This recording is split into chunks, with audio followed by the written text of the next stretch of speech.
In today's video, I'm going to teach you how to animate objects in Adobe Express on web and mobile. First, open Adobe Express and either create a new design or load the project you want to animate. If you already have something in progress, make sure it's the version you intend to animate so you don't have to backtrack later. Next, click or tap to select the object you want to bring to life. This can be a photo, a graphic or icon, or even a text box. On the web, you'll know it's selected when you see handles around it and the Properties panel appears on the side. On mobile, similar controls appear in the bottom or side toolbar once the object is active. If you don't see animation options, double-check that the specific object is selected and not the entire canvas.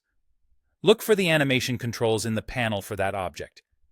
Depending on your version, it might be labeled Animation, Animate, Motion, or something close. Open that section, and you'll see options grouped by how the movement should behave. Choose the type of animation you want. Use an in animation to control how the object enters the scene. This is great for introducing text or a logo with a clean, professional feel. Looping adds ongoing movement while the object stays visible. Things like subtle bouncing, panning, or pulsing that keep attention without overwhelming the viewer. Out defines how the object exits or finishes, which helps create a polished ending or transition to the next scene. Once you've picked a type, fine-tune the behavior. Adjust speed to control how fast the animation plays. Use intensity to dial in how dramatic or subtle the effect feels.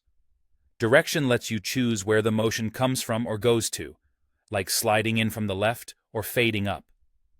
Some versions also include personality presets that instantly tweak the style to match a mood, from gentle to energetic.